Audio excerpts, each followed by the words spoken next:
last year we have been donating food, ration kits, and hygiene kits and sanitizers, etc., to multiple organizations, orphanage, slum areas, and all. In fact, today also we have donated 40 masks to an orphanage. Right now, so our basically on women entrepreneurs, but now we are parallelly focusing on CSR activities also. So we can give something back to our society. In near future, we are planning to host some leadership and understanding entrepreneurship skill and capabilities activities for girls and startup and ladies and teachers and everyone. So we are very thankful to Leaf for giving us this opportunity to host this event with them, and on especially on this Teachers Day. And thank you everyone. I'm very happy to have such eminent guests on the event to join us today. Thank you. Thank you very much, ma'am. Next, Rotarian Shankar Sastry, sir. Sir, can you introduce the Rotary and the role of Rotary in education all over the India as well as in District 3190? Namaste. Good afternoon to one and all in this conference. I'm extremely delighted to be part of this.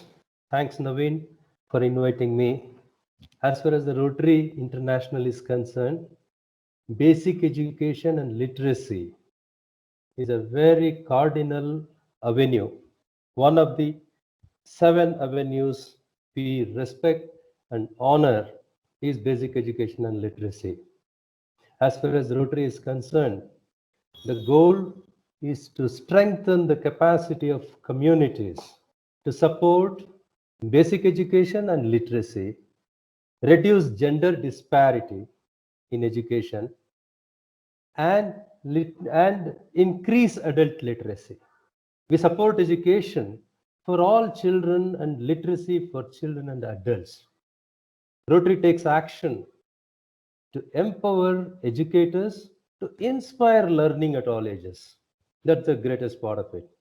The Rotary Foundation also supports in this task education through scholarships, donations, and service projects around the world. Rotary members themselves make amazing things happen, like opening of the schools, teaching adults to read, new teaching methods, making schools a healthy place to go and study.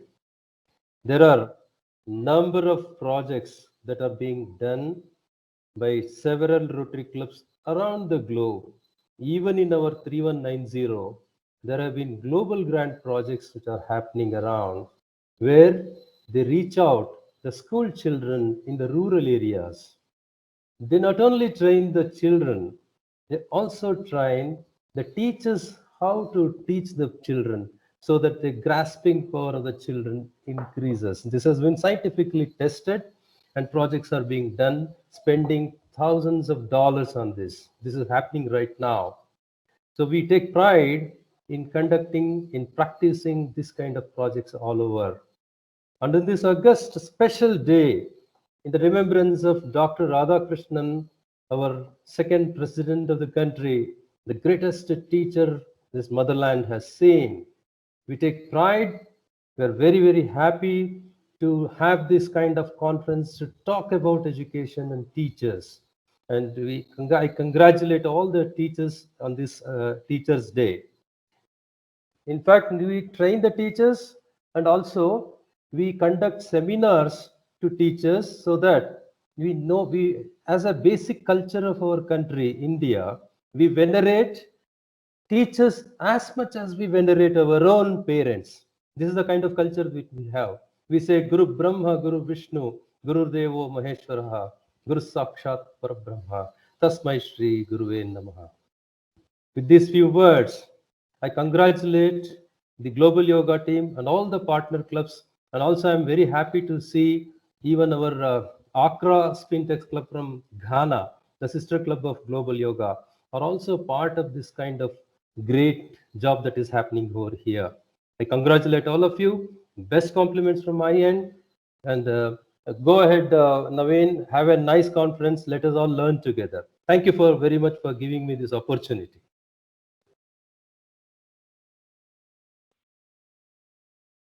Thank you very much, sir. Now, today's let me start with congratulating each and everyone. Happy Teachers Day. Let me tell you why we would like to do this teacher conference. What is the importance of this teachers conference?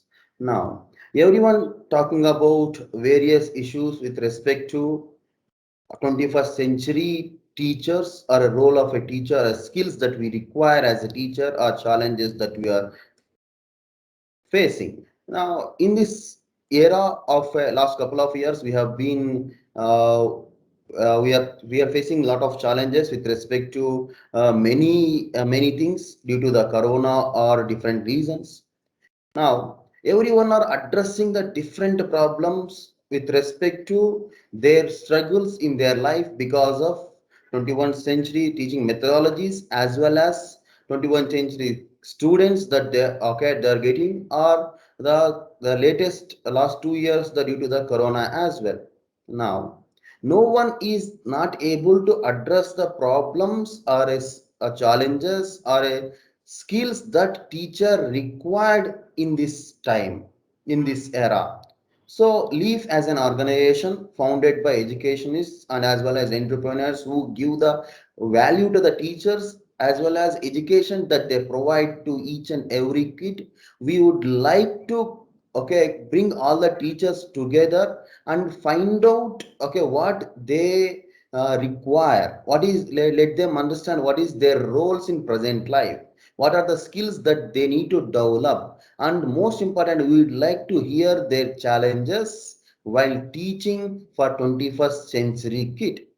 Why we would like to do that? Because if you open a YouTube, there are millions of teachers, literally millions of teachers that are teaching. Okay, they are calling themselves a teachers and teaching in a YouTube.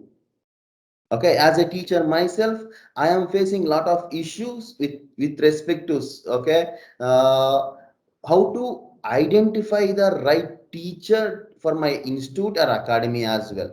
Nowadays, everyone are teacher, everyone are opening their YouTube channel, and everyone are teaching however they want.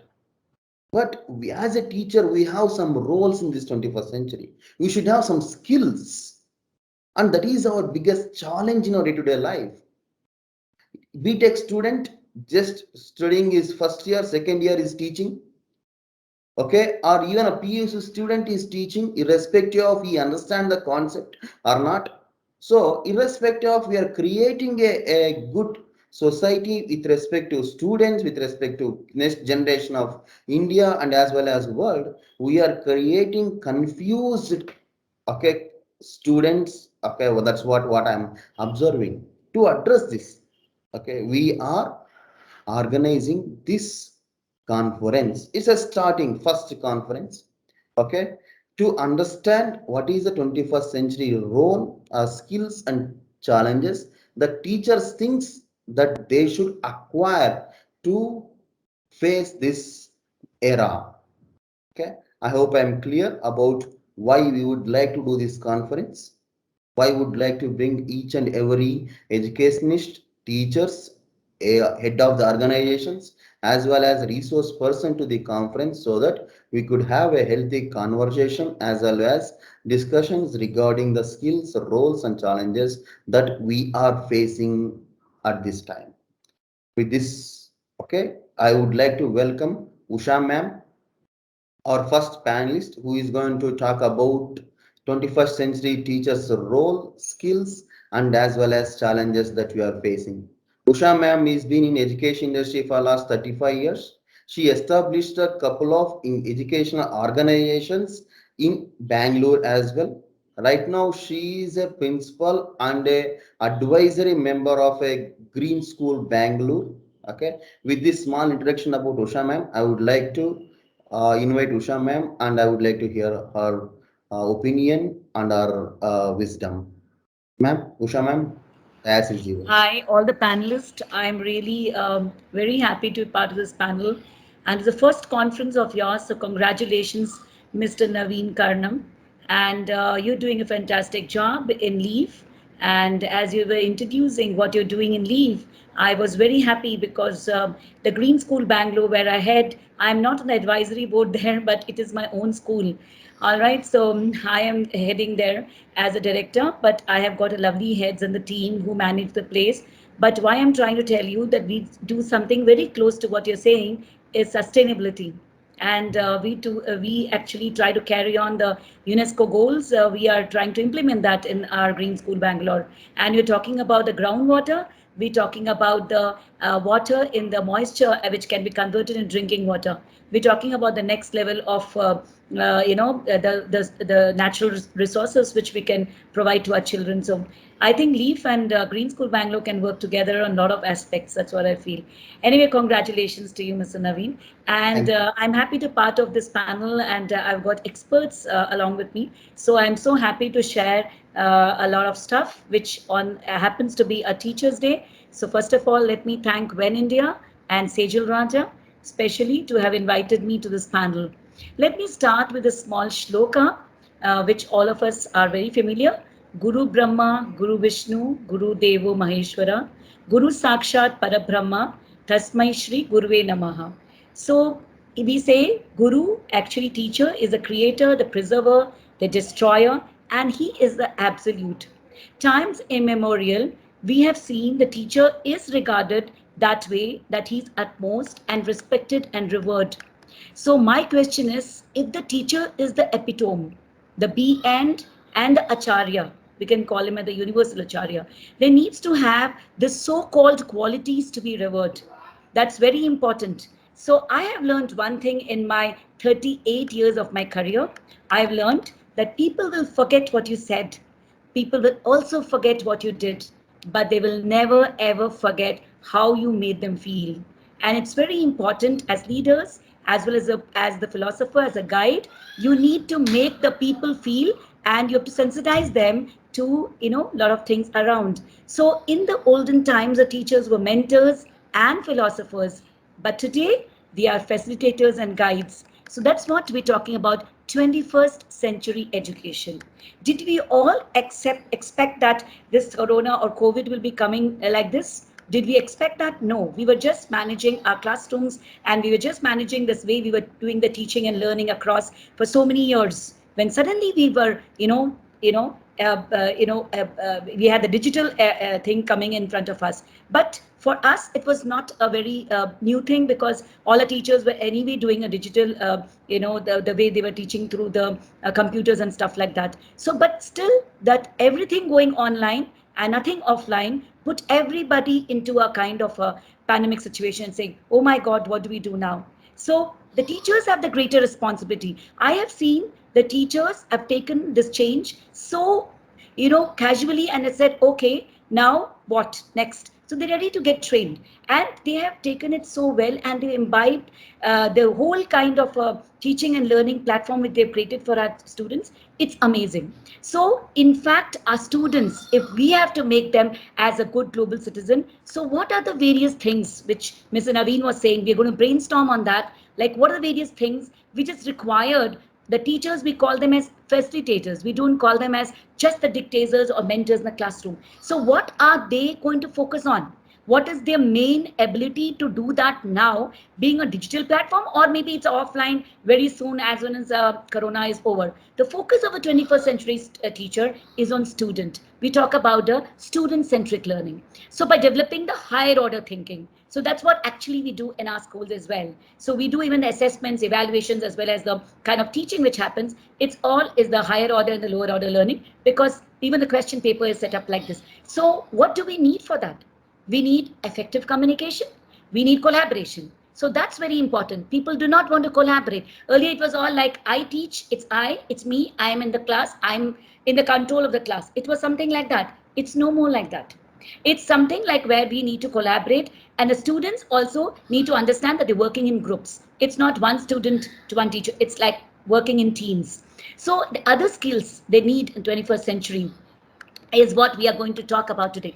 But before I talk about the skills which is required, because I remember I presented a paper some time back and I was talking about very soon we're going to have a 21st century which is going to take over, and critical thinking is going to become very important. Creativity is going to become very important. Communication is going to be important. It's not just the way we are teaching now. I was talking to the teachers so many years back, and today we are in the crossroads where we are actually doing all that.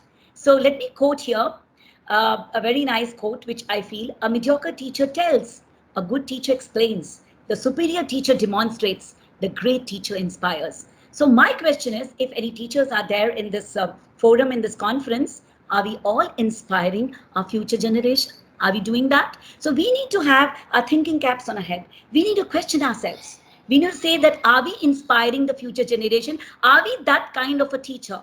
Or are we as leaders trying to mold and get those kind of teachers who can actually, motivate those children and they can become the future citizens of the country? So this is the question mark. So in the 21st century, when it comes to the skills that teachers should acquire, which I was telling you that I presented a paper years back, critical thinking, that's a very, very important aspect. Are you making the children think? I remember I met Howard Gardner when he came to Bangalore, and he was talking about not only 5 multiple intelligences, he was talking about thinking skills as a very, very important skill.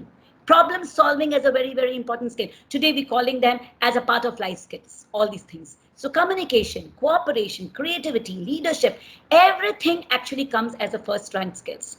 So while some concepts such as effective guidance, we talk about when leaders come to do about the character development and professional ethics, that also comes as a core competencies which we actually need to develop, and in the course of the things. The teachers need to be very flexible. They need to be lifelong learners. They need to be facilitators and must know their students. That's very important. If they do not know their students, they cannot teach. I remember very well that, I remember very well when I was a teacher, like I was trying to bond with my children. And I always tell the same thing to my teachers. If you do not know every child in your class, whether it's 30 or 20 or 50 or anybody, that matter how many hours you have in the class, if you do not know them in and out, you can't be a good teacher. So teachers, noticing is now more important than ever before. A 21st century teacher is able to adapt. That is very important. They're adapting. Today we are talking about technology, they're adapting. And we're talking about different kind of evaluation they're able to adopt. So they must be able to adapt the teaching style to include different modes of learning. Adapt when a lesson fails. We need to have an A plan, we need to have a B plan. So that is very important. So what are the various qualities? Mainly we're talking about the 21st century teachers. So let's brainstorm on that. The first and foremost, which I'm talking about, is communication skills. That's on top of the list for me, what makes a good teacher. Effective communication is so critical for me, and it's very, very important because the root of successful and memorable relationships, which I'm talking about, it all depends upon how you communicate, a teacher communicates with the students, and the rapport which they try to create, and what kind of trust which we have. Children know, yes, the teacher is there, I don't have a problem. I remember when I was a teacher, we used to have a bubble time. We used to have a time for our children to listen to them. That's very important. We just cannot come here and talk. But today we have 21st century learners. And today it's very important to be a listening teacher. Being a good teacher is very important. Being a listening teacher is also very important. I remember Aristotle once he says, those who know, do, and those who understand, they teach. And I think that teaching is not everybody's cup of tea. That's what I can say. Teaching also, they say that it's in my blood. I don't believe that. Teaching comes with experience. Teaching comes with also expertise and also how you adapt to the environment. Having a very friendly attitude is a very important quality. Earlier they will say, no, teacher is like a dictator. They come and say, okay, I'm dictating. I'm in the hem of affairs and I'm controlling the class. There are 3 different types of teachers. So we can say laissez-faire teacher or a dictator teacher. And today we're talking about an environmental friendly teacher who creates a kind of a friendly attitude towards your student. So that's very important. Are you approachable? Put that, 2 horn stands on the teacher's and say, are you approachable? Sometimes the teachers are very stern. They rotate their eyes like this in the class and they try to act as if, I'm in the control of the class. No more it will work as a 21st century teacher. And patience is another very, very important virtue, which I've seen. Hello.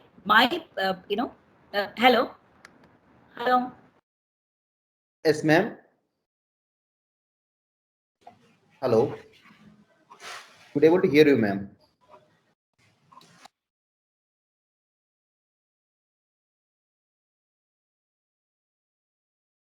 Hello. Hello, Hello. can you hear me? Yes, ma'am. Yes, ma'am. We can able to hear you. Hello. Yes, ma'am. Yeah, I think I just got totally lost somewhere, so I thought we are not hearing. So next is about the patients, as I was talking about. I said being a teacher and handling multiple children at one time, it's not a very easy task. And today I can see them online when they're handling so many of them together. It's not very easy task to handle so many of them there. And each one of them are switching off their videos. Some of them are raising their hands through technologically, they're raising their hands. And so the different students actually will display different levels of aptitude. So do the teachers know every child's needs? Do they know what the kind of a learning which they require? And that's where the multiple nature comes into force. Every child's learning abilities, learning aptitude, learning attitude is different. So teacher needs to understand that, and practically what every school should do is you have to combine and group them into different groups. Probably I cannot have a 20 groups in a class. I can have majority as a 4 groups and teach the same concept in 4 different methods. Probably I am more linguistic. Probably I am more the audiovisual type of person. So probably I will learn through that. So why can't the teacher teach the same concept in 4 different methods? The child will learn the way he wants to learn. So actually I enjoy the quote of Benjamin Franklin. That's what we follow at the Bangalore School and the Green School Bangalore, when he say that let the child learn the way he wants to learn, don't teach the child the way you want to teach. So this is what I believe in. Having a strong work ethics is also one more quality which I will talk about. Ethics is actually missing in the present generation. Sorry to say, not all teachers, but a few of them, they don't have strong work ethics. So as a role model, don't you think that you are standing there in the class? You're the role model. People are looking at you. How you dress, how you talk, how you speak. Every single word counts. Every single action of our counts, because students are looking upon us. So we are role models. So especially it's a very, very crucial component as a teacher. And especially I also should say and admire teachers who are very good organizers. Being organized, it plays a very essential role. I've seen a very rare teachers who come for a meeting carrying a diary. They always say everything is in my mind and brain, but it's not like that. You need to be very organized and you need to have chalk it out. Now it's very easy online when they're doing it. I can see that they're marking everything in the calendar. And everything comes automatically in the Teams and Microsoft Teams and stuff like this. But are you doing it offline when you're a teacher? So you lose grasp of deadlines, expectation, tasks. Then what happens then? Then you're not actually meeting up with that. So when you call yourself as a best teacher, you also call yourself as a teacher who meets deadlines. And discipline skills is again a very important thing, which I have seen that it promotes a positive behavior within the classroom. If you are, because children are watching you, how you're behaving in the staff room, how you're behaving in the corridor, how you're talking with the others, it really matters. How you carry yourself, your persona, your personality. And that's what actually will make the whole environment of the school very, very good. So this is very important, that how a teacher presents herself everywhere. I remember, because long time back, my husband said, come, let's go and sit somewhere in a restaurant and eat. I was very particular what I'm drinking, what I'm eating, because there'll be a lot of eyes around and saying, hey, look, she's a principal and she's around in such a place eating and drinking. So I was so particular what I was doing outside, whereas that life is my own. It's a private life of mine. But it's very important for teachers to understand what they're doing outside in society and community, because they carry themselves the tagline as teachers. So for me, that's very important. For us, it's the character building. If you're going to build a character, you yourself have to be character in persona. That's what I feel that's very important. Then second is the last point in this particular thing is the student-friendly teaching environment. This means the teacher should not bring in their personal issues and negative emotions to the class. Probably I have a certain thing in my mind, and about how the parent behaved towards me of the child. So that should not come against the child when I'm handling him. And so what happens? The teacher has very neutral. So she has to be handling the things as if everybody is equal. So that means that the negative emotions, what she has to keep it aside and throw in the dustbin. It's very difficult, which I'm talking about. We're all human beings. We generally bring in a lot of our emotions inside the classroom, even our personal things. But I think that that's very important. And today's generation, I see they are not the same kind of teaching generation what we had so many years back. So many years back, I can see the passion, the kind of the thing they will bring into the class, and they will trying to bring in all the resources. I am blessed to have teachers in the Green School and Bangalore School who are the type of teachers. But I'm not talking about only my school. I'm talking about the majority of the teachers should be like that. So you have to respect the field of work, what you're doing. That's very important. Teachers cannot threaten, they cannot mock, they can't insult, they can't tease children. They cannot say, oh my God, your motu aa gaya, patlu aa gaya. No, if you are doing that, then how are you going to stop bullying in the class and telling other children not to bully in the class? This happens even in online bullying. Don't think it's only offline bullying. I can say even in online, I'll say, hey, look, the specs guy, something like that. So they will call them with names and stuff like this. But if the teacher starts doing this, children will automatically do that. So that is what we are creating, a role model teacher. So what all teachers can do to make this learning happen, quickly let's kind of a recap. The creator of an enabling environment. We always say enabling environment because we need to create a conducive environment.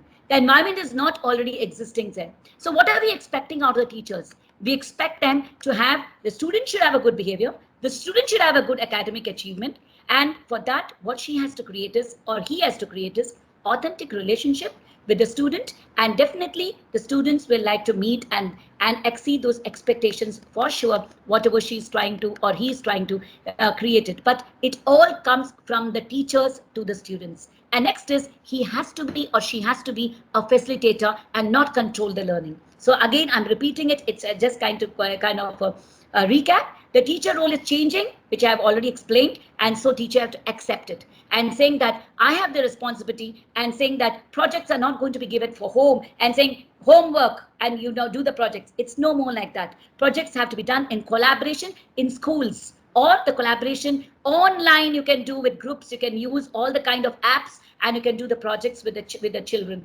And research is very, very important. Group and pair work. So these are all called the facilitators. The teacher's role is to guide the students. And she can use a lot of resources on the internet, and Microsoft Teams is the best platform. In fact, I'm not trying to promote it, but you got so many apps which the teachers of mine are anyway using it. So teachers can use a lot of apps, and they should provoke curiosity. That's very important. And the children should have motivation to learn. How do we do that? The teacher's role, how they can do that, by appreciating them, by giving them some kind of stars, by saying, hey, look, you're excellent, you're good, you are really doing well. So children get very motivated and doing it. And today they're using such kind of things like gamification. They're also using something like virtual reality. Children gets very excited about it. Say, come, let's go on a field trip, and virtually they're giving them stars and motivational stickers and stuff like this. I think that's amazing, and that's a way to make them, become a motivational learner. Then, how do we promote collaboration? As I told you earlier, learning through collaboration is the most effective form. So how do we do that? By debating in the classrooms, providing them collaborative activities like group projects, and of course the problem solving opportunities. But never solve the problem for the children. Let them create a leader, or probably you create a leader in the group, but it should always be rotational, so that every child gets an opportunity, because no child left back should be the kind of attitude of a teacher. It's not again the same person coming and doing that, because you're not going to you're going to create leaders down the line. So why don't you give opportunity to everybody? You never know where the leader is hidden, right? In which group. So make learning relevant and engaging. That's very important. Education is about making learning alive, relevant, and connecting to real world. So learning does not have to be limited to classrooms. In Green School, what we do is we bring in about the green curriculum within the classroom. We say, come on, let's bring mountains in the classrooms, on rivers and the sea, and make the children feel, oh, the sea is very much inside the classroom. They've not gone to see and see that, because right now, even online, they're doing a wonderful apps are there where children are taking them, teachers are taking them to the sea, and they're taking them to rivers, all kind of excursions which is happening online. So 21st century teacher actually utilizes this effectiveness of all technology to make the learning relevant and engaging, and that's very important. And I must say that the teachers are expected to take on leadership roles. It's not only us leaders who are trying to, be the part of the education community. It's the teachers who take the leadership roles. So they expected to influence the culture of the school and the school community. It's not only the leaders, but it's the teachers who are supposed to be doing that. They must build a strong relationship with the stakeholders, and they should exhibit the competence and confidence to inspire and motivate everyone. And that's very important. So I'm talking about competence and confidence, and that's very important as a 21st century skills.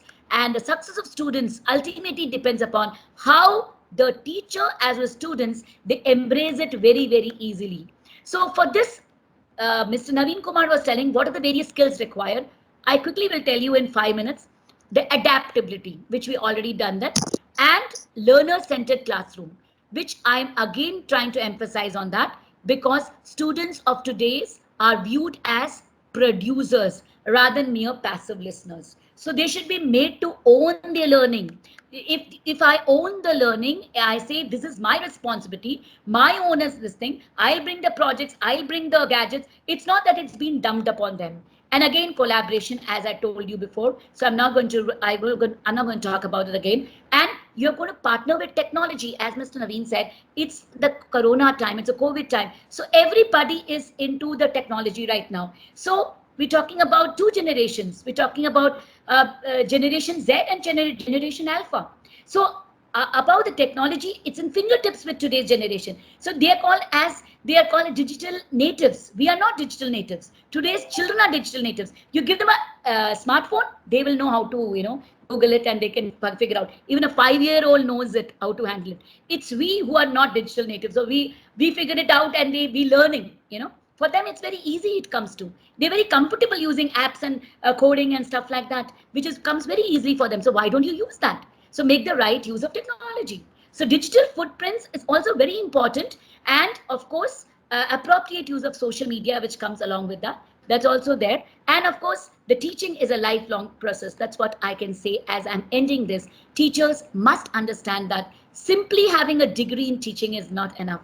The 21st century classroom has its own set of demands, and to fulfill these, the teachers needs to be aware of the ever-changing trends in the education industry. So, no, they should know the buzzwords. That's it. So, what are the various buzzwords is what I told you right now. All the C's and all the B's and stuff like this. So they have to make that as a kind of their checklist, and they have to keep going through that. And probably they can come up with more innovative ideas, and they have to make their classroom very interesting.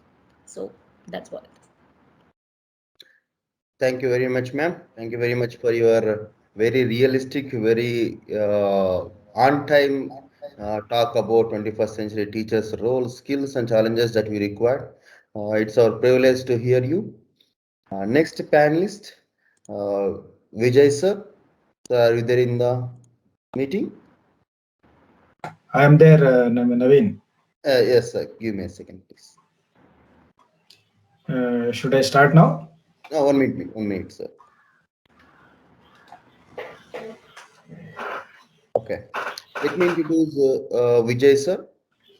Vijay sir is one of my, I can say, friend, a guide, a senior, a teacher as well. He's been teaching for last 33 years. Right now, he is working as an associate professor in SVIT. He's been awarded best teacher as well as merit teacher award as well from the various organization. Sir, floor is yours, sir. Thank you, Naveen, for your introduction. At the outset, my wishes to all teachers on the occasion of Happy Teachers Day. It's a mark of birthday of Dr. Sarvepalli Radhakrishnan, who was also second president of India, and is also a philosopher and also Bharat Ratna awardee. In fact, I congratulate Mr. Naveen and his team, LEAF, Lakshmi Education Aid Foundation, for taking such a initiative to organize first Dr. Radhakrishnan Teachers Conference. Okay, with the theme 21st Century Role, Skills and Challenges. This title is very apt since 2-3 years, I believe. Very apt. Having said I am into this career for the last 33 years, the journey in the last 3 decades was a linear. We were enjoying the profession as a teacher. But sudden change in the technological shift, like software and unexpected pandemic event like COVID-19 from January 2020, brought a lot of changes which were not expected. Personally, being an engineering college professor, I am noticing lots of challenges internally and externally. There are internal challenges as a teacher within the organization for me, whether it is to handle the students or to cope up with my workload. There are external factors which are affecting the career of the teacher also. And this happened all together at a time since 2-3 years. As you mentioned in the theme, let me start with the challenges.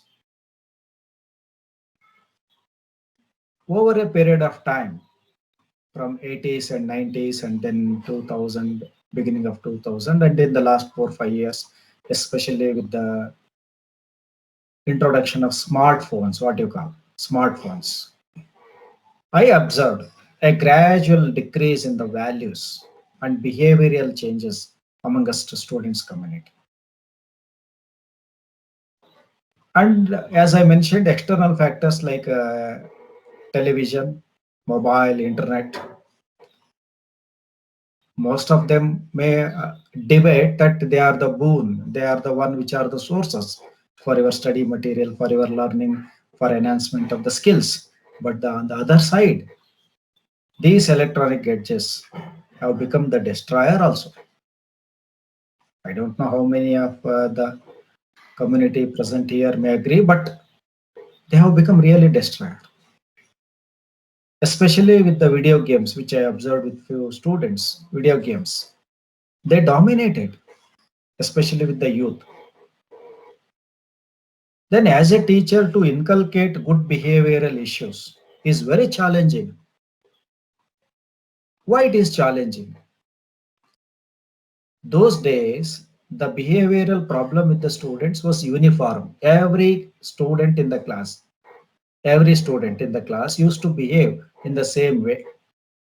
But now, each student behaves differently. This is my observation in the class.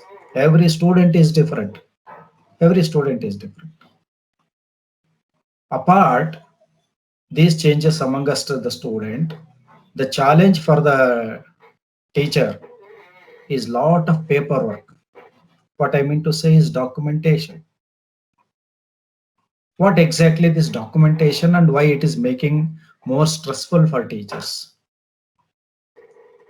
Due to the introduction of new education policy and lots of changes in the policy by the central government of India, every technical institute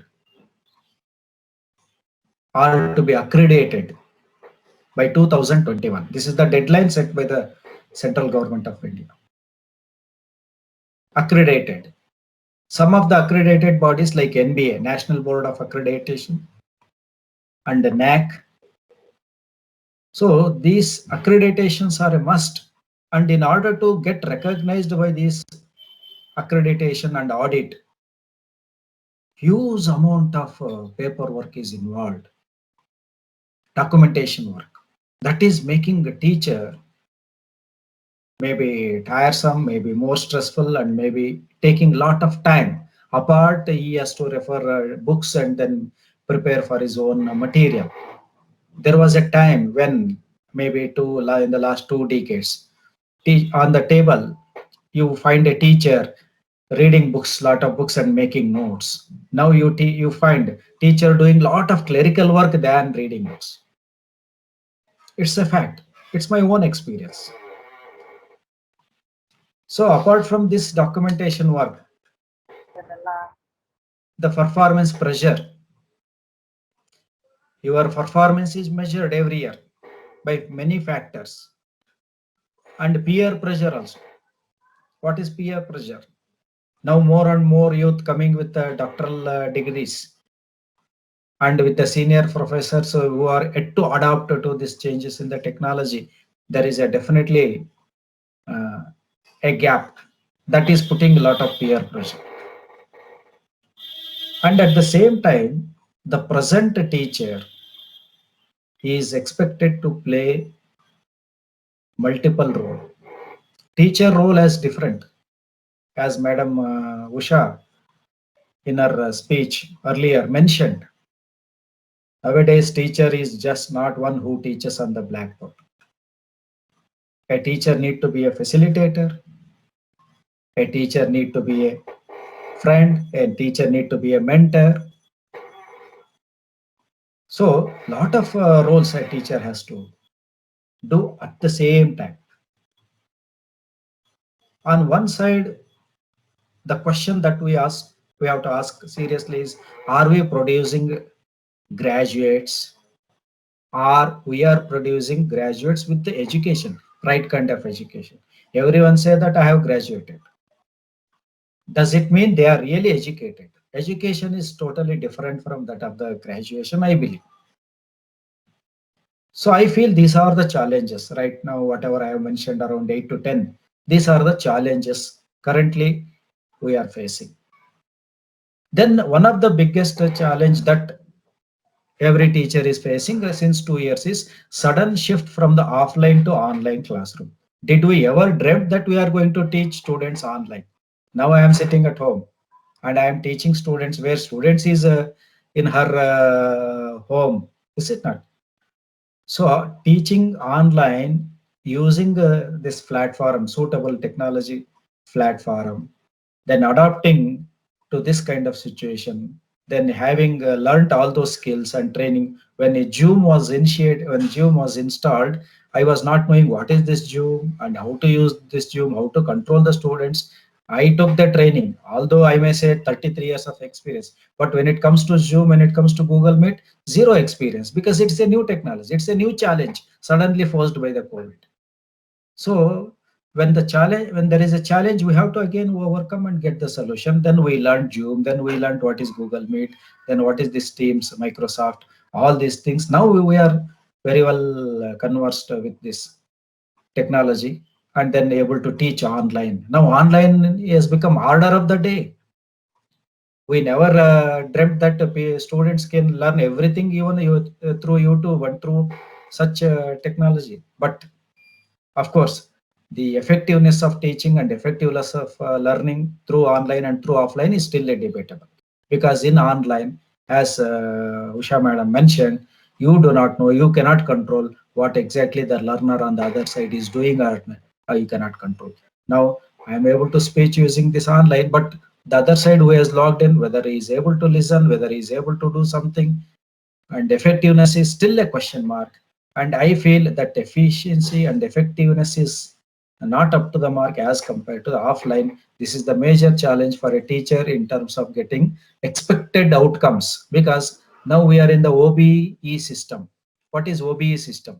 Outcome based education system.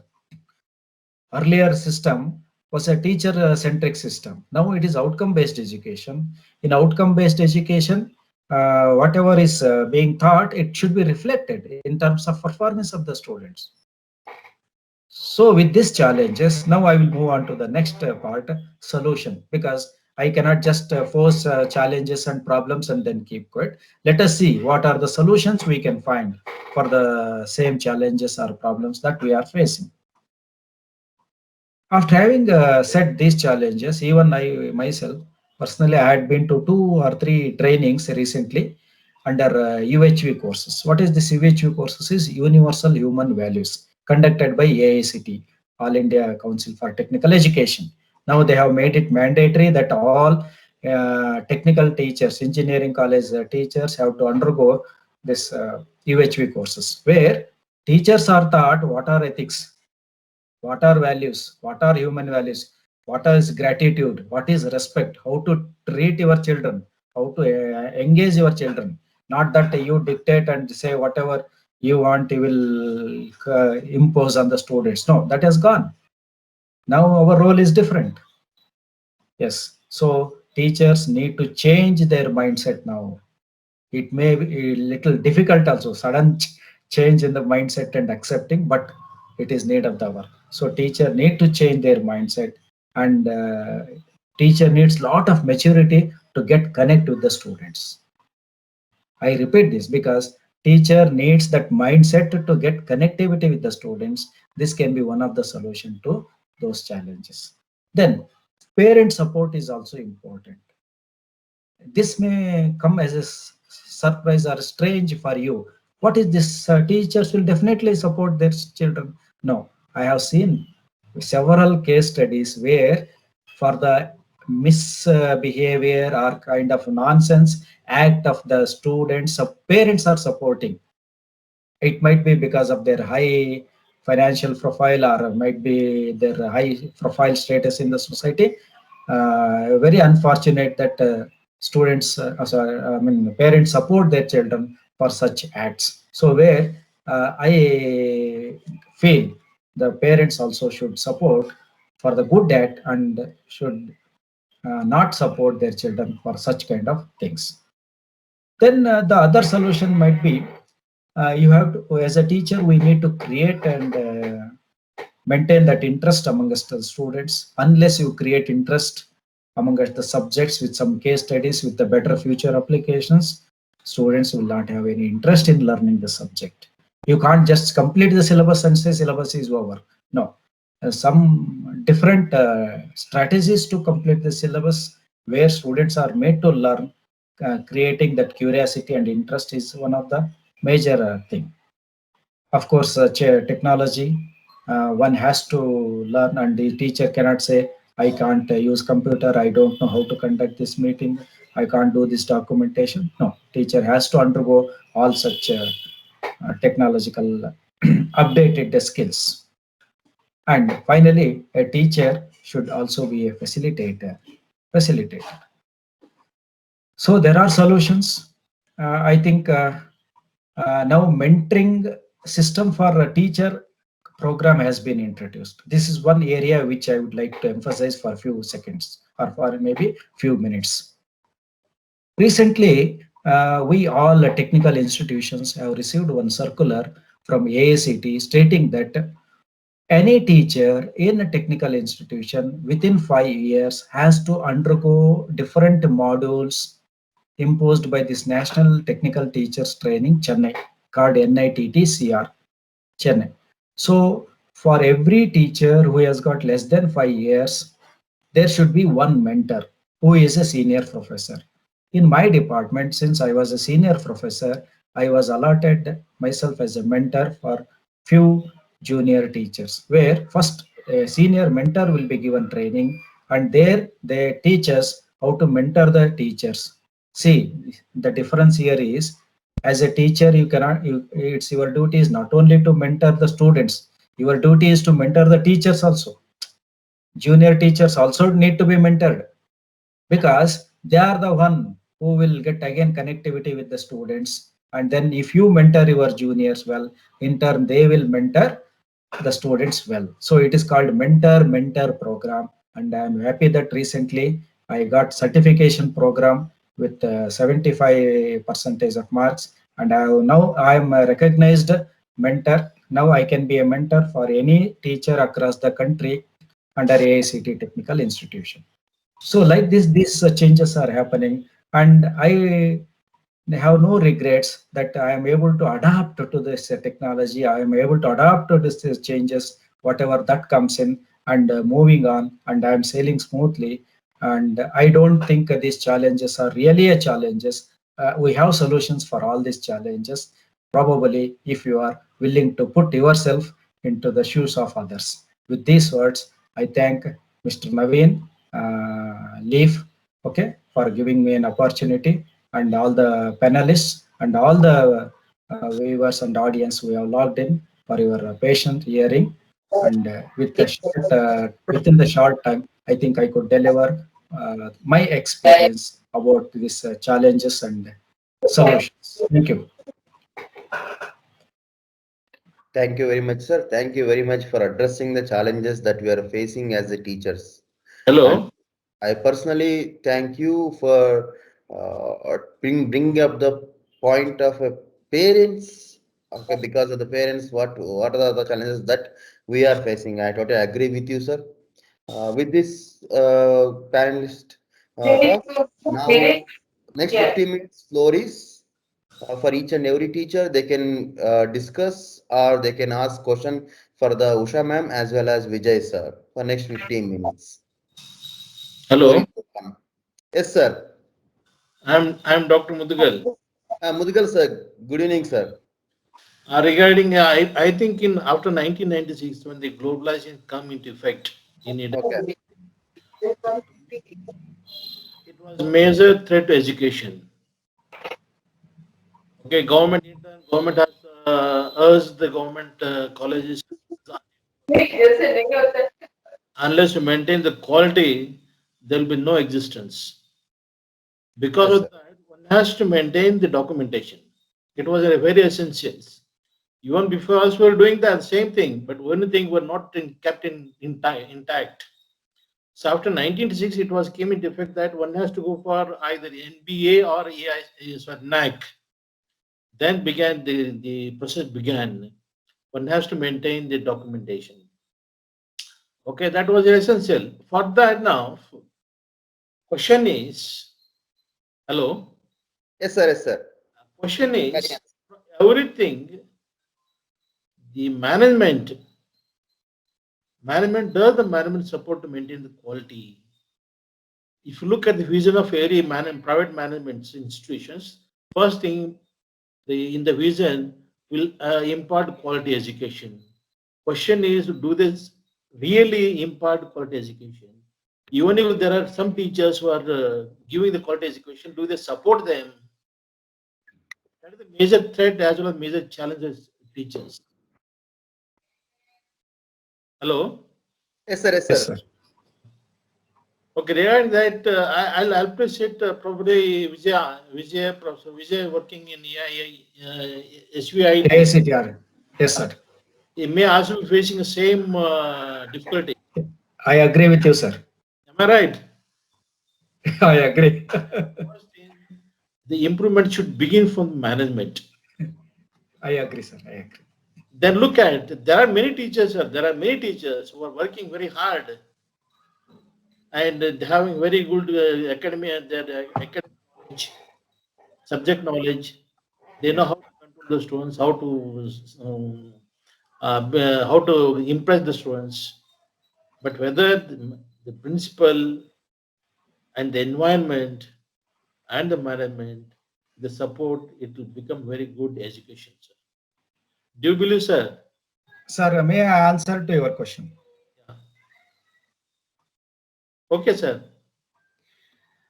Sir, in currently in Karnataka, there are 232 engineering colleges affiliated to Visvesvaraya Technological University called VTU.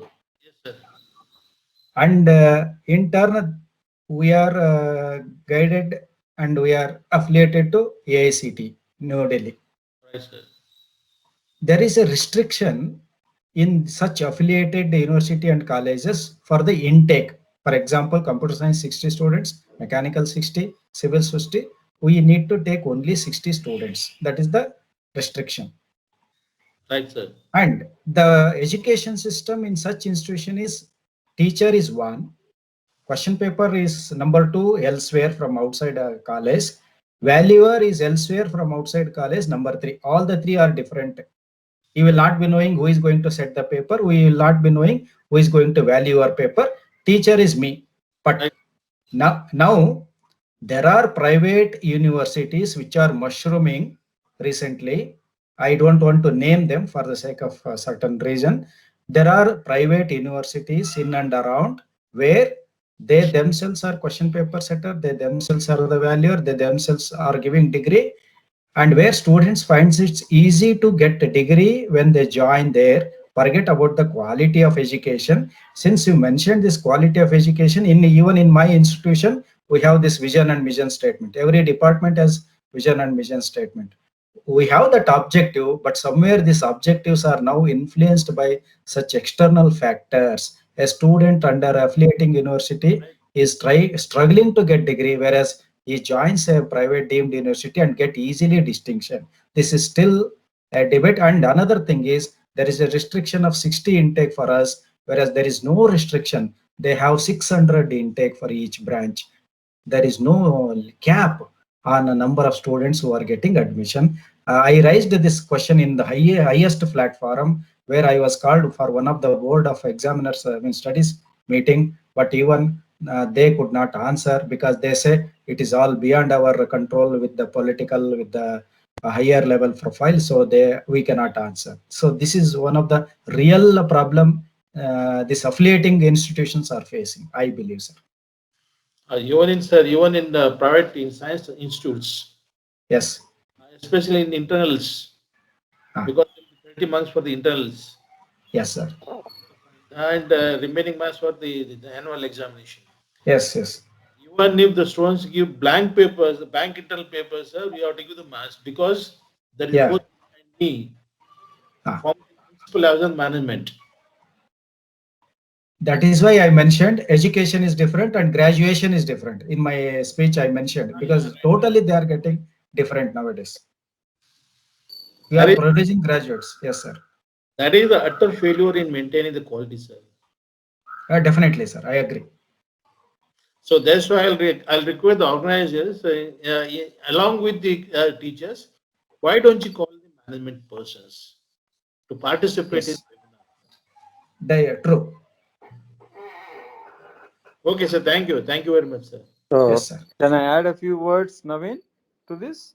Sir, certainly, sir. Somsekhar, sir. Certainly, sir. So, it was a very nice opening talk or a lecture, whatever you call, by Madam, and then by my young friend, Mr. Vijay. Yeah, there were very important questions or challenges raised by him. See, when I started teaching in 1968, I used to have 25 to 30 students in front of me in the class. Madam was telling that we should know everyone by name. Yes, I used to call everyone by name. When you call somebody by name, he is very attentive. And sometimes he feels elated. Oh, teacher knows my name. Then things will come under control. But what is happening now? Last year I had gone to a college to deliver a lecture. I happened to go to a laboratory. They said, sir, you please come and see the laboratory. The lab where I was keeping 16 students, 1/6, the same lab now contains 78 to 80 students. Around the table with one equipment, 12 and 13 people stand around. I don't know what is happening. How do you think the teacher can develop a rapport with the students? In any classroom situation, in any teaching learning process, I tell you, rapport is very important. Children should know, oh, the teacher is here to help us. And the teacher, when he goes there, he should have that attitude, oh, I am here to help these children. Once the two people come there and sit across or meet over a table, then things can happen. Otherwise, there can't be a flow on either side. Nothing can flow between them. So this is a very serious problem. I have seen from 68 national curriculum framework, I have seen for these educationists, I tell you, it has become a fashion. None of these words like creativity or curiosity were coined in India, I am telling you. They were all coined by the Westerners. I have been reading these articles. At least they are 100, 120 years old. We speak of creativity. It's not a new challenge. All of you have heard of Sir Albert Einstein. very eminent, all-time great theoretical physicist. In his biography, in his autobiography, people have written, what does he write there? He says, our classrooms must create or arouse curiosity in the children, and you should make them become imaginative. Creativity, curiosity, and imagination are the three things which are the pillars for any learning process, he said. When did he say that? In 1892 or 93, when he was 13 years old. He has felt it, and he says later. And we say they are the challenges now. So if you said those are the challenges today for the 21st century, that means we have not done anything over the last 100 or 120 years. Why is it that we have not done? Mainly because policymakers are different, teachers are different, students are different, and the parents are different. Let me tell you, all the four people do not have one goal. Most of the time, parents are under the pressure. If my child can do 10th or 11th, he can find a small job and do some earning. Or somebody may say, if he gets into a BSc or a BCom course, he can make a living. Or somebody does MSc. So all the while, everyone thinks I can earn a few chips by taking this paper certificate, and nobody really enjoys the course. I have taught for 40 years in a degree college. Hardly, I don't even say 1% come with the intent of learning the subject to the college, I'm telling you. So we have to change that attitude. Any number of policies or statements are of no use unless attitude of the government changes, attitude of the, I don't want to say government, attitude of the policymakers changes, attitude of the parents changes, attitude of the students changes. As even Richard Feynman, an eminent physicist and a teacher, he also says, create, make children to think, make children to imaginate. Very recently, I was reading some of the ancient books, I tell you. For challenges, I know information skills, teaching skills, technological skills. There are about 12 to 13 kinds of skills. You can press the button, you can get all the information. Okay.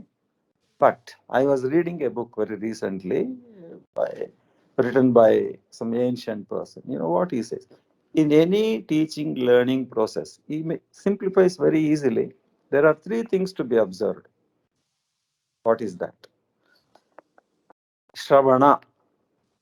Shravana means Hearing. one who teaches, or if you read some book, both them, Shravana.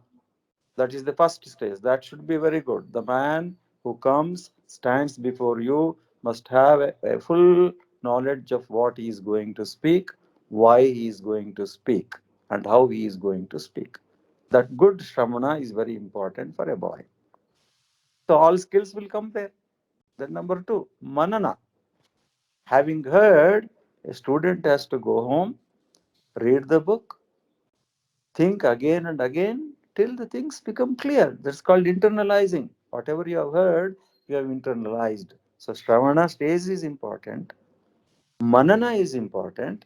Okay, if these two are okay, it is fine. But if you want to achieve further, reach higher milestones in the field, then you must go into the state of dhyana.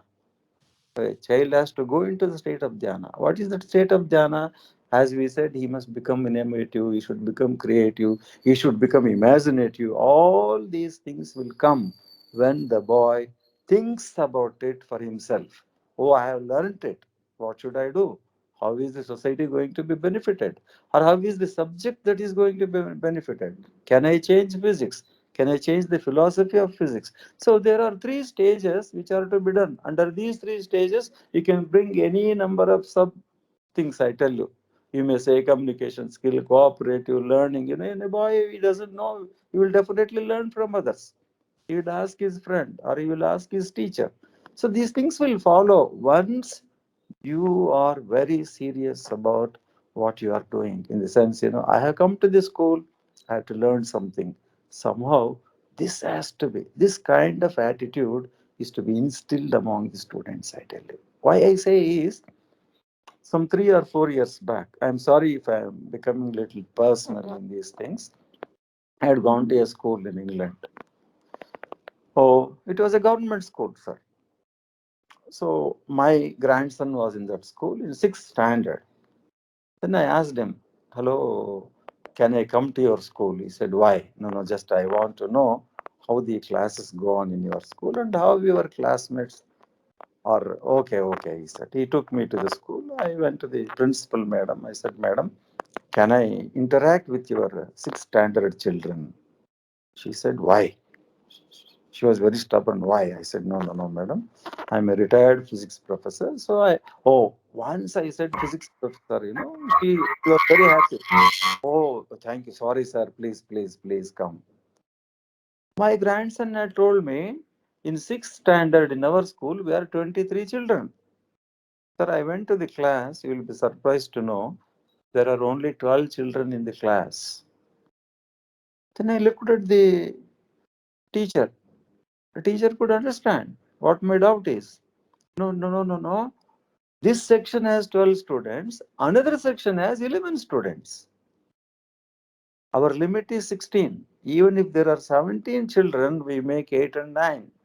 So there were 23. They have divided into 12 and 11. Why I stress this is we have not given importance for a proper learning environment for the students in the class, I tell you. They have put 4 round tables, four can sit. There are 11 people. There is one main teacher. There is an assistant who sits at the other end. As the teacher explains the concepts, he will go sit across the table, try to clear their. This is how the classes are going on. I don't say we have to imitate that. All I want to say is we have to reduce the number. Otherwise, no, it doesn't help. It doesn't help. Any number more than 24, poor teacher cannot handle. We have to look at the faces. When I explain something, as A understood it, as B understood it, as C understood it. If you read the faces, you will immediately know, oh, that fellow somehow, you will be winking or then I will repeat. I will ask him what is the doubt or where he is stuck up. This is how the things can go on. First fundamental thing is parents should bring the children to the class, motivate them to learn in the class. I have seen when I was a child, what they were doing, sir, will be surprised to know. Hey, these fellows are doing a lot of galata near the house. Why don't you put them into the school? See, that was the time. I'm telling you. If they are naughty in the class, hey, I'll send you to the school. So this is not that. If you do something, I'll complain to the policeman. So teacher and policeman are made very fearful for the children right from the beginning, I am telling you. So this has to go. Number has to come down. So number one. Then number two. Teachers. Most of the teachers now, since last 6 years, yeah, Naveen also knows, I am conducting teacher trainings. Most of them are government school teachers.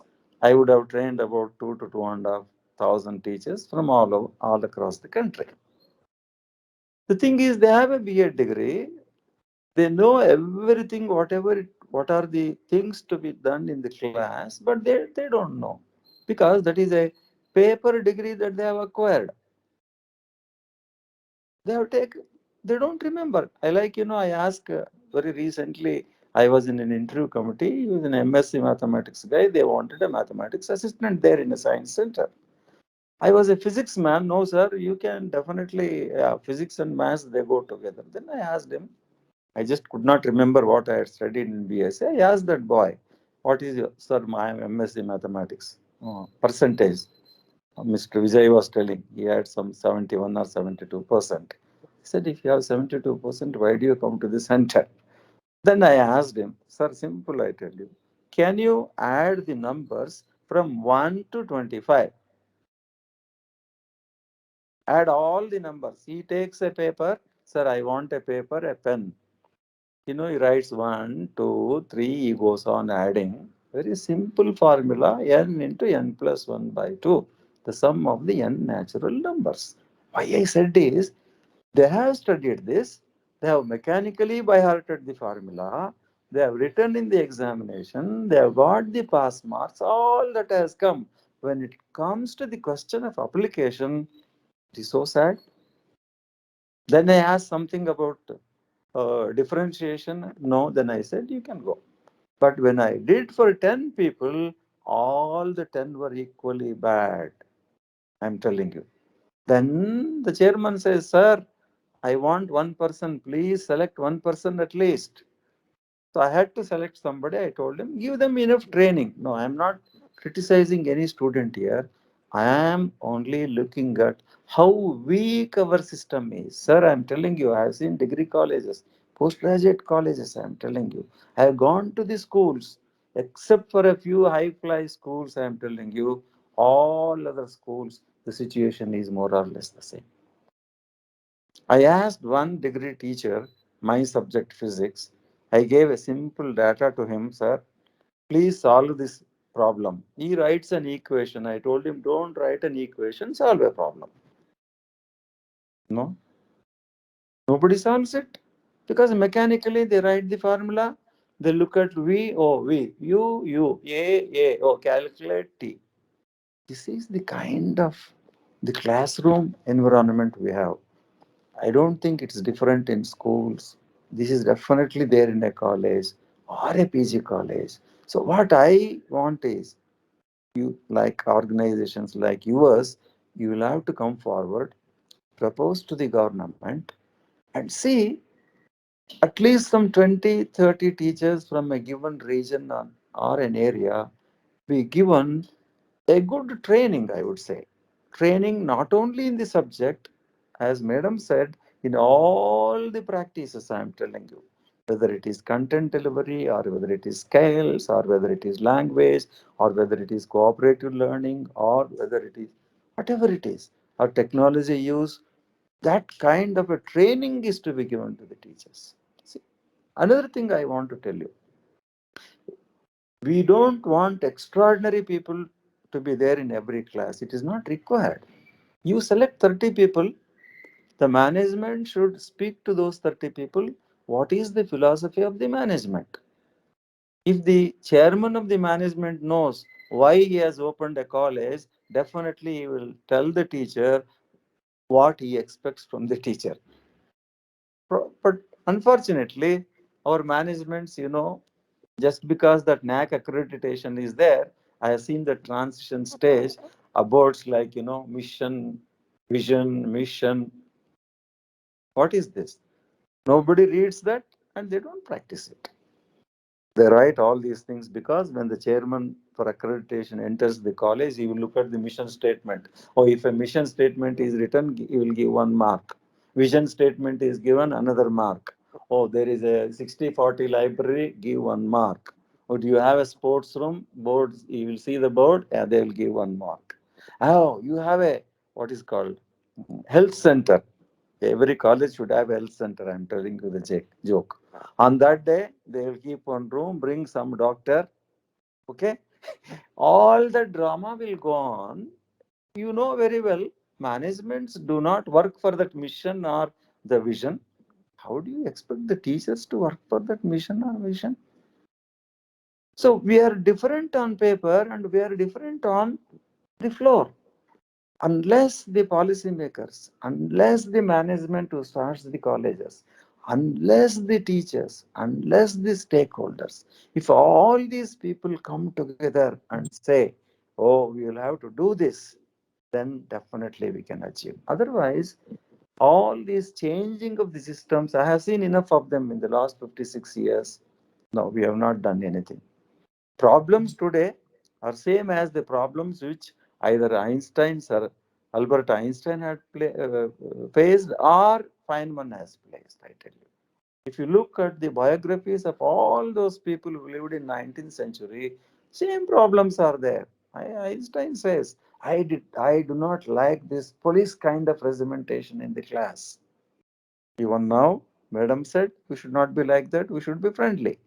So she says today, great people have said it 150 years ago. Why is it that we have not learned anything? We create documents. Everyone is good at creating a very good document for the next 50 years. Again, you prepare another document for another 50 years. We never sit and analyze. We had a document. Did we achieve what was expected in the document? If not, what were the problems? Where did we, unless we learn from our mistakes or where we have gone wrong, any document will not change, I tell you. If you change the vessel, do you think the taste of the tea will be different? No. Look at the contents. So I appeal to the organizations like LEAF or Rotary. Sir, please come forward. Provide some kind of what should I say, a dialogue between the institutions, the management, and the government.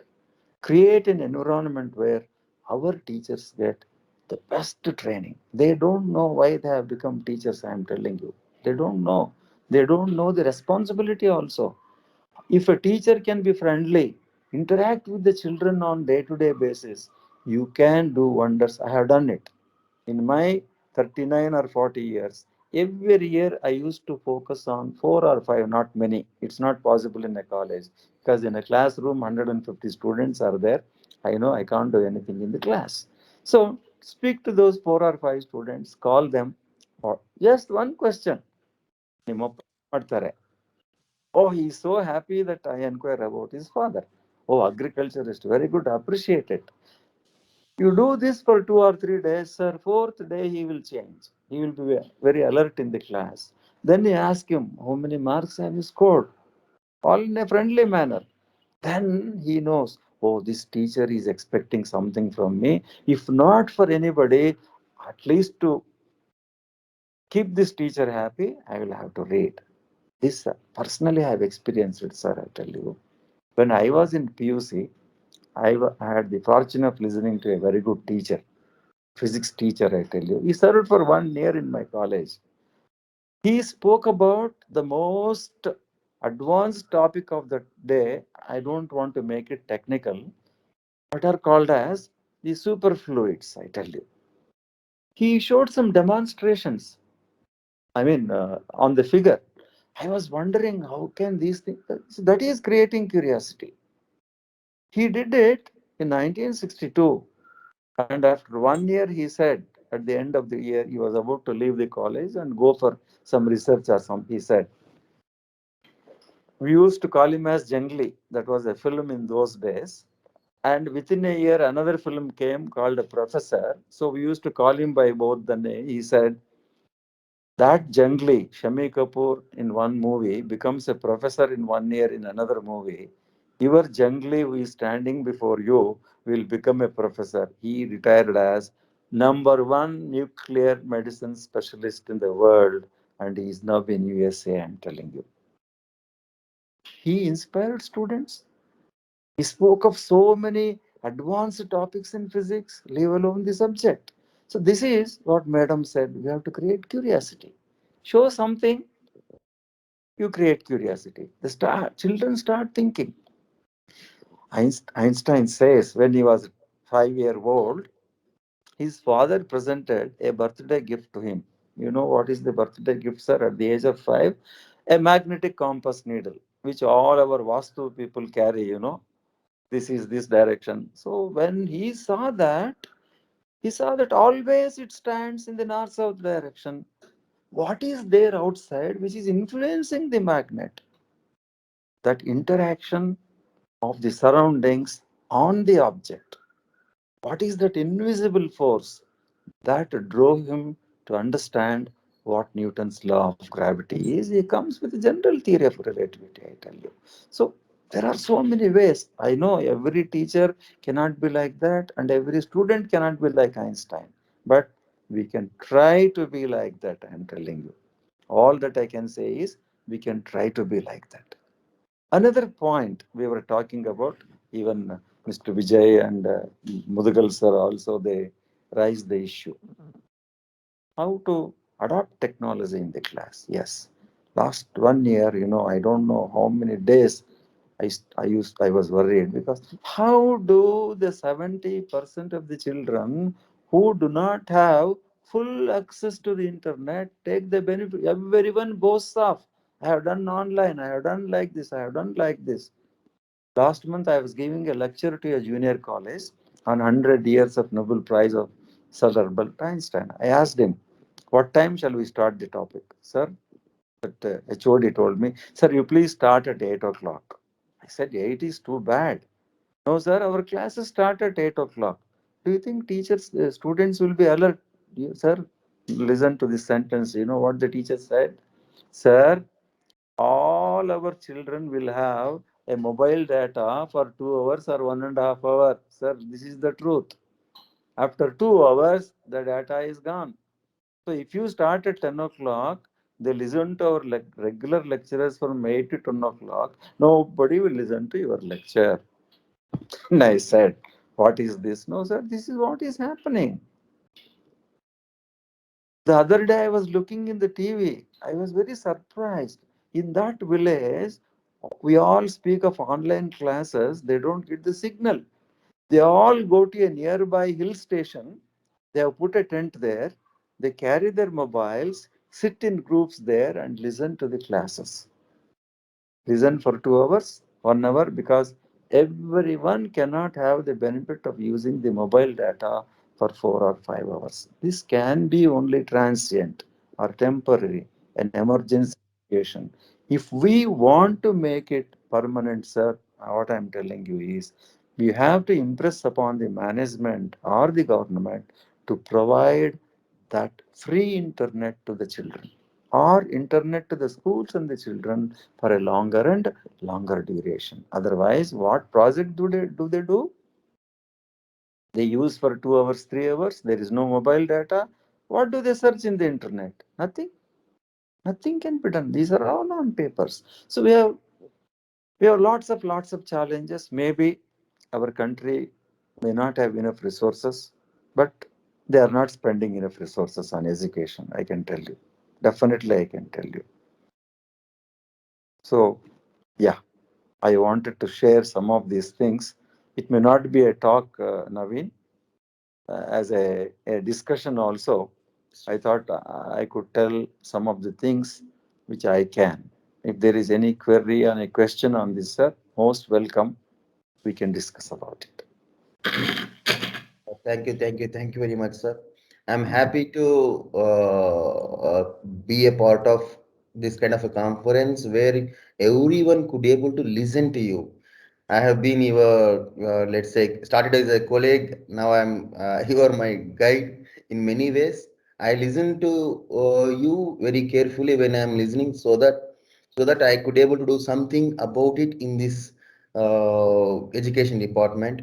Yeah, and I hope I will keep that in mind, and I will do it again. But I'm happy that each and everyone are listen to you what your experience is, your real-time experience in classroom, your realistic answers, realistic questions that you are facing, that no one able to put a what is that show a finger towards it. Everyone try to put a lipstick or some kind of a powder over it and forget about it and say that it is not our problem. But it is our problem in day-to-day life. The first important, sir, that we are discussing from last 5 years is number of students in the classroom. Basic Until thing. unless it changes, we cannot do anything. Yes.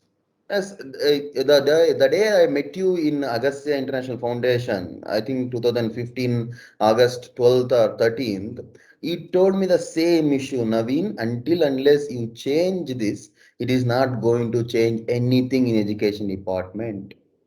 I'm happy to inform you that I am doing in my academy, sir. Oh, I want to interfere here. Just 1 Yes, sir. minute. Yes, sir. To either the Lakshmi Charities or the Rotary Foundation here, I have one appeal, sir. Yes, We have to live by what we speak. yes, sir. If Rotarians are the charity, you collect whomsoever think some 20-25 students, they are not very good in the class. Make a group of them. I will give a plan. We can transform them. 100%, sir. Sir, as I told Definitely. you, sir. As We I can, told you, sir. we see ideas in a I student. think it's excellent, excellent. It's really good. Definitely, we can do the transformation. And yeah, we should not stop just by conducting a conference together. We can follow up this thing, show Sir. some respect to the people, and then ask them to extend it. Okay. Sir, let me tell you a small example, sir. There is a place nearby Bangalore, Bangalore. There is a government school over here. We adopted almost 12, 13 government school in that area. Your In team the is yes, yes. Bangalore, sir, that day could not able to come for the inauguration function. We started a Science for Future program. Just a small example, sir. In 10th class, there are 97 students are there. 10th class, 97 students are there. Out of 97 10th class student, only 5 or 4 students are going into the science branch. 5 or 4 students. And I will meet you in a couple of weeks. I will show you their feedback, their writing. They wrote letters to me. Each and when I asked, I vaguely gave the statement stating that pose me a question. That's all. That's vague. I don't want to address anything, sir. I gave a paper. I asked them, write, give me a question or give me a doubt in few papers. They ask all different type of. I thought they were going to address about their problem at home, their problem at school. No, sir. They 95% students address the problem in the textbooks. Sir, I'm not able to understand the difference between the congruence and similarity. I'm not able to understand the what is the difference between the acid base in terms of salts. No one, sir, believe me, no one gave me direct problem in their life or their school. No one addressed to their teachers. They address the problem that they are facing their school in terms of a concept. It may be a physics, it may be a biology, it may be a chemistry, it may be a sociology, sir. And there are 95 students. Yes, there are some good students are there, means in terms of how they behave. There are bad students are there, how do they behave? But all the questionnaires that I gave, 10 questions I gave to them, each one of them answered in the same respective manner because the way that we behaved in front of them. That day our colleagues are there from the leave. Okay, the way we behave like a friend, as Usham am saying. 95 students, 4 teachers we handled. I was not able to handle alone. 4 teachers in different manner we handled there. So the number of, okay, it's nothing problem with the student with respect to that, or where they are studying. It may be government school, a private school, or a multi-international school. All the students are same, sir. Students are same. Same. And the problem is what you are saying is 100% true from the last 5 years. I'm agreeing with you. With in terms of the number, in terms of the teacher. I'll tell you the same example. When I started my small coaching center in Alanka, I don't know how to select a teacher because I was a teacher before that. And I asked Somsekhar sir to come and select the teachers for my academy. One mathematics teacher came, I hope sir remember. He was explaining about a trigonometry. Sir asked one basic question. Why they call it triangle? He was not able to answer. I hope you remember, sir. Okay. So the same thing that I'm seeing day-to-day life from last 5 years as a owner of a small education organization as well as a teacher. The number of students that are there in the class. And the second thing is parents issue that Vijay sir was talking about. And the quality of what the parents require. So that's what I want to explain. They want only a marks. Nothing else in their life. They don't care about the discipline. They don't care about how they're behaving with the teachers. They don't care about they understand the concept or not. It is there. And when it comes to teachers, I have to let go couple of teachers because of the only this reason is they concentrate what is there in the book. That's it. They're not creating any curiosity, sir. Yes. To be honest, they're not creating curiosity. And the problem with that is, sir, they say that, sir, Naveen sir, ನೀವು ಹೇಳ್ತೀರಿ ನಮ್ಗೇನಿಂಗ್ ಮಾಡಂತ. The problem is that you are selling that you do it like that, but the parents don't care about it. We have to give what parents want. Parents want. And one more person, one more example I will give you as a. I was teaching a 9th class student. There are 9 students are there. More, that's the maximum number in my class. I was teaching a 9th class students. One student is very brilliant. She finished the work and she was waiting for other to complete it. It happened 2, 3 times like that. Then her parent came, her mom came and told me that, sir, this is what happening. 2 days she is not able to do. She is idle for 15 minutes. She told, can you take it my child separately and teach? I told the same thing, ma'am. She is not sitting idly. She is helping other students. Peer learning.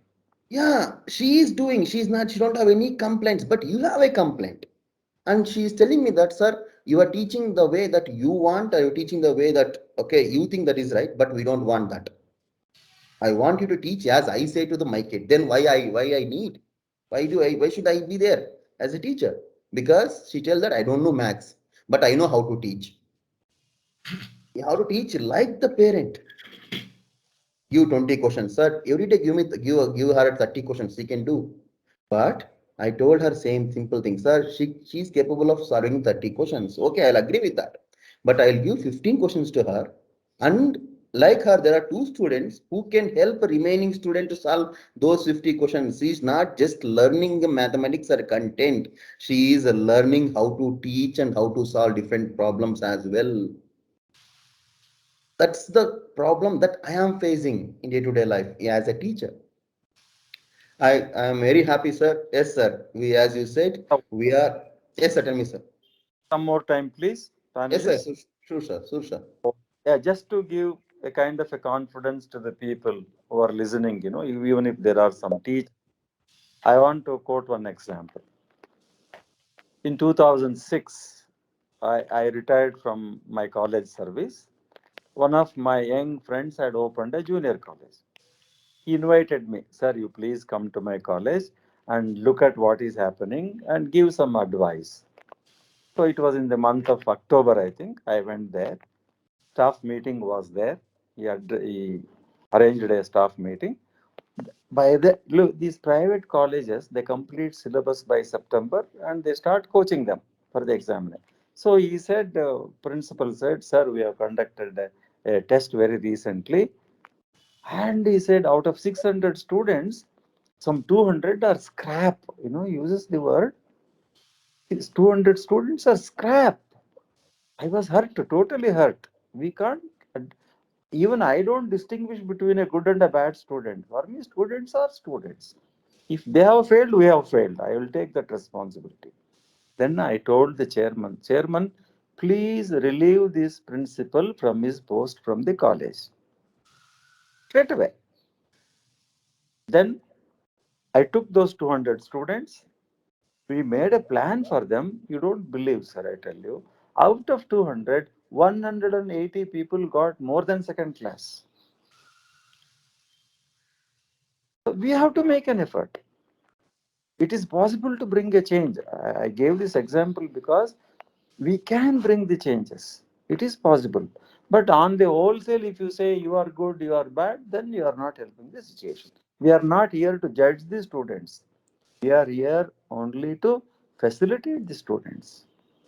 Give them a help, give them the support, scaffolding, all such words will come so that we can lift them.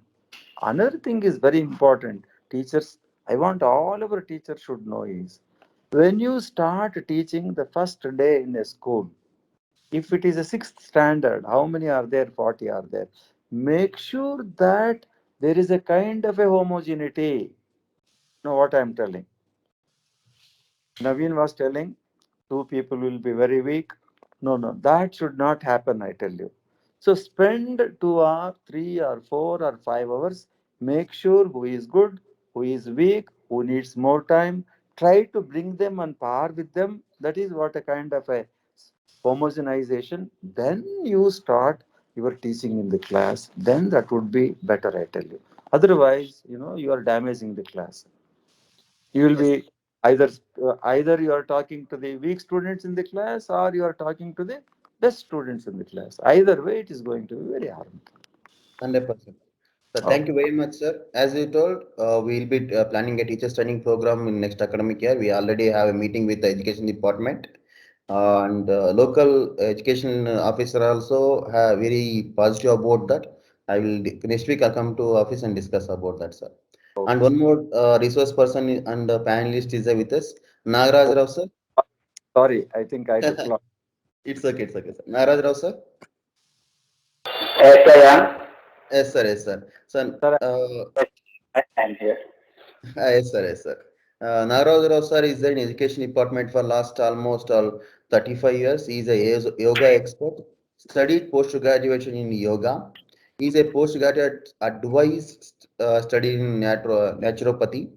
And sir is also author for a couple of books. And sir is also personally a teacher's trainer. He trained more than 2,000 teachers across the Karnataka and as well as India as a part of Sarva Siksha Abhiyan. This is a small introduction about Nagaraj sir. Nagaraj sir, floor is yours. Hello. Hello. Yes, sir. Nagaraj sir. Thank you. Yes, please. Somebody is. Yeah, before Yes, please. Nagaraj sir, please sir, carry on, sir. Okay. Thank you for giving me the opportunity. With a plain acknowledgement for all the speakers, I have agreed upon all the topics what they have presented or submitted, whatsoever. I have got a little experience in the programs of the Sarva Shiksha Abhiyan. Basically, I am not a teacher. I was never a teacher.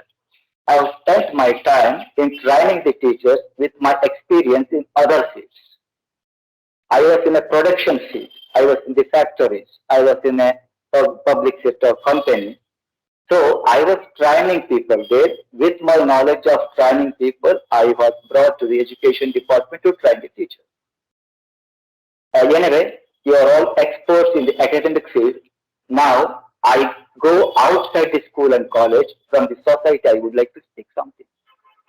We are getting graduates and the certificate holding candidates.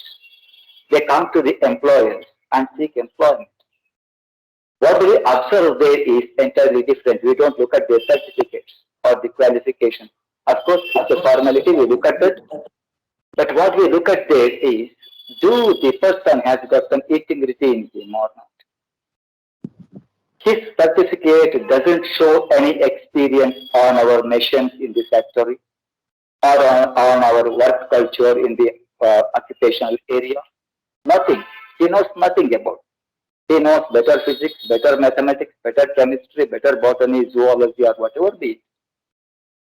Most of the knowledge what he has acquired in the college may not come to use, but I don't say they should not acquire such knowledge in the college. They should acquire such knowledge, but what do we expect there is a person of integrity. As we have seen, the moral values are constantly falling in children, in our students. We need responsible citizens.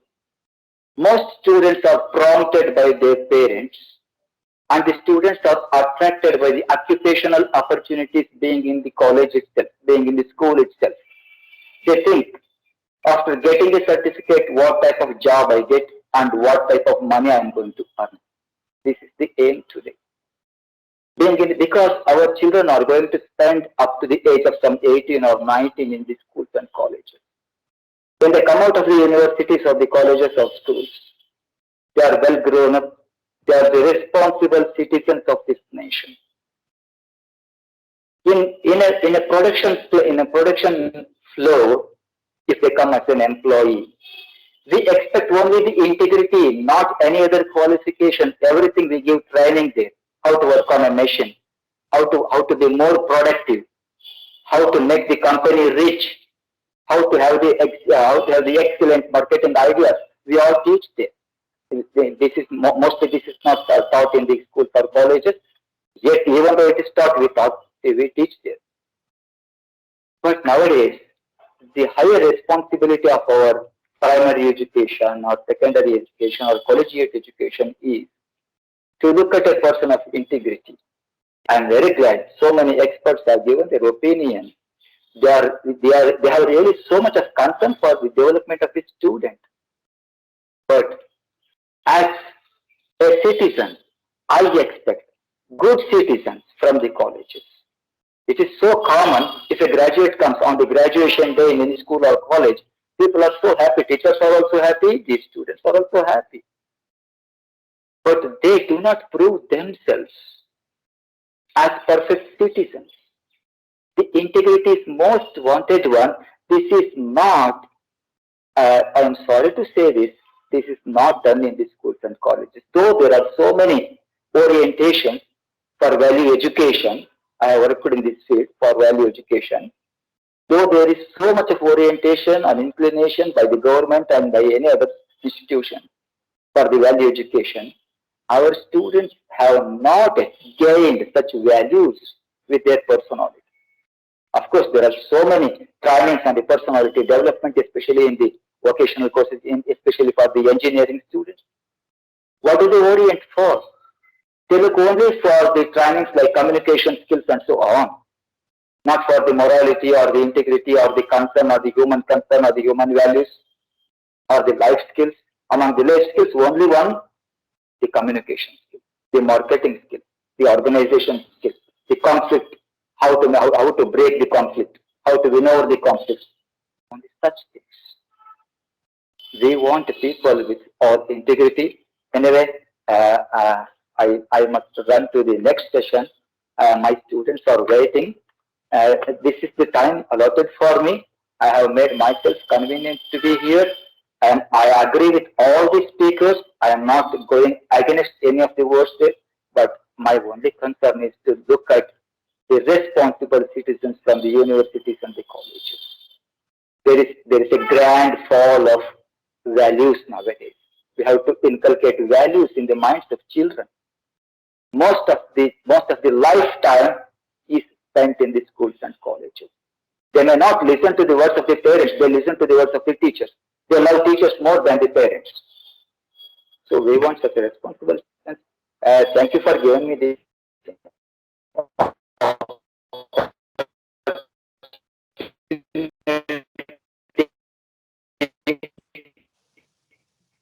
Hello. Hello, sir. Hello.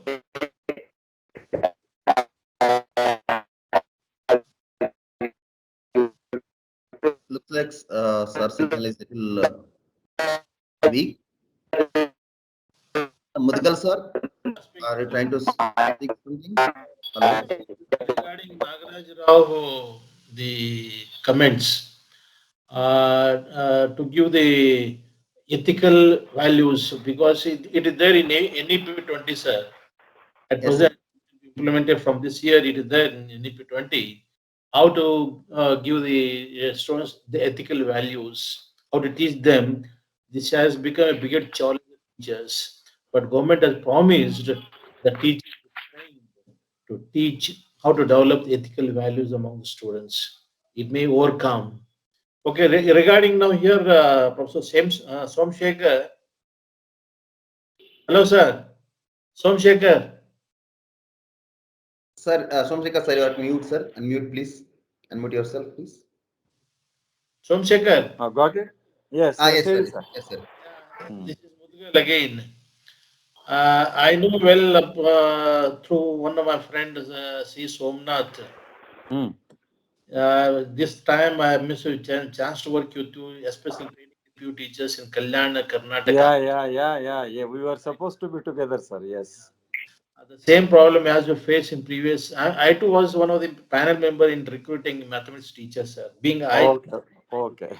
professor, I Uh, was given a chance to. But I asked a question: uh, what is the differentiation of x squared? uh, Right, sir? yeah. He told me 2x, not this way, but how do you solve using the first principle of differentiation? First principle of differentiation. But That's it. yeah, probably he was astonished. He might have not heard about the first principle of differentiation. Even in his regular class, yes.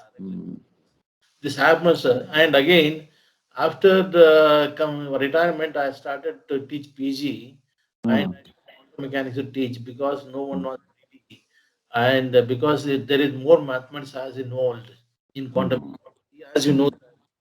But everything I took it a challenge. I learned mathematics since the beginning. Okay, and especially in the quantum mechanics, unless you know the vectors, probably it is too difficult to understand quantum mechanics.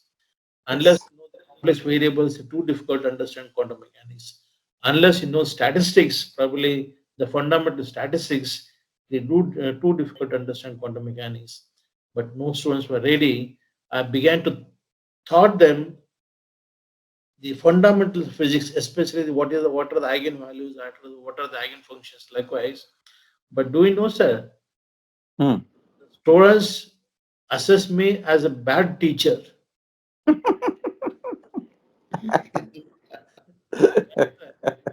unless you know eigenvalues, eigenfunctions, one cannot understand quantum mechanics. It begins with eigenvalues and eigenfunctions. That is too torturous for them. That is the problem. Okay, thank you for revealing the facts, sir. Okay. Thank you very much, sir. Madhukar Thank you, sir. sir. Thank you. Thank you. Thank you very much. If any other teacher would like to address a problem or ask any question to a panelists, they can go. Floor is theirs.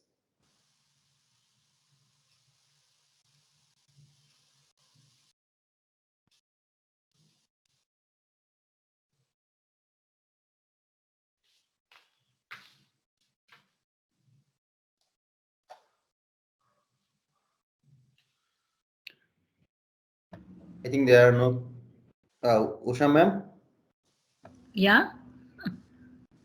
no one is asking any questions, ma'am. Shall we conclude the program, today's Yes, program? we can conclude. Yes. It was lovely hearing Ms. Somashekharan and Mr. Vijay Chitnis and everybody. It was really good. Thank you very much. Thank you, Somsekar sir. Thank you, Usha ma'am. Thank you. Thank Thank you, you. Vijay sir. Thank you, Nagraj sir, for being part of this panelist team and enlightening us regarding our roles and challenges that we are facing in day-to-day life. And yes, sir, as I told you, we will be going forward with so many with many conferences and teachers training programs in the next couple of months. We are planning right now. Thank you very much, sir. And I would like to thank all the way from the Ghana, our sister club, Jonas sir, Rotarian Jonas sir. Thank you very much for joining, sir. Sir, could you able to talk a couple of minutes regarding the conference and how you felt about it?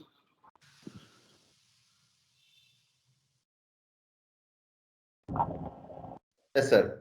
Thank you. My name is Jonas Ayi, and I'm the president of Accra Fintech. I'm here with our Tata president. I think the conference has been very educative for me particularly, and also my colleague on the show on the conference, the Tata president, speaker. We have taken a few points. I think some of the things that I don't know whether it's Professor Sekara mentioned. He came up with some ideas that I think we have a school that we have adopted here in Ghana, and we would like to have some collaboration or some connection with him to get more ideas on how to implement some of the matters discussed here. And especially the first speaker took quite a lot of points, you know. The issue regarding teacher being a philosopher. You know, that is how it used to be probably from the very beginning of time.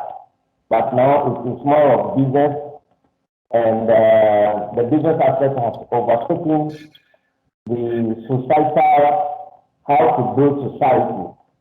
The teaching in the end must be able to build society. But that is not, we see a lot more of commercialization of the process than training people with, you know, creative minds and things like that. So overall, it's been very, very useful for us, and I thank you very much for this collaboration. Thank you. Thank you very much, sir. Yes, sir. I got your number from our President Ravi. I'll be in touch with you. We'd like to collaborate with you with respect to education as well. Don't worry, sir. I'll be calling you in a couple of days. Thank you, sir. Thank you each and everyone from the Rotary Group, Rotary presidents from all the Rotary Association clubs, and as well as thank you very much, panelists. Mr. Jonas, I was in Nigeria for 4 years. Right? I was in Nigeria for 4 years in Lagos. Okay. So you know part of Africa. Yes, that's I know that. I was heading an international school for Nigerian children. Okay, that's great. Yes, That's great. yes. It was called Yeah, Kempson's good. International Schools in Ikoyi, Lagos. Yes. Okay. And Alright. that's the first time we brought an innovation of computer in Nigeria under my leadership. We did that so many years back, I'm talking about.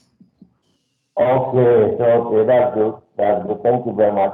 There are opportunities in West Africa, so we would like to take this discussion further or to see how we can open within our two countries. Thank you. Thank you, sir. Any other want to add any comments? Shall we conclude that meeting or conference, ma'am? Sir? Shall we conclude? Okay. Yeah, sure.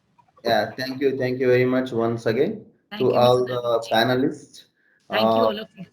all the teachers or educationists or okay, all the Rotary members, Rotary presidents from Rotary 310 and as well as from the district 39102. Thank you very much, sir. We'll see you again Okay. soon. Thank you. All right. Thank you very much. Pleasure.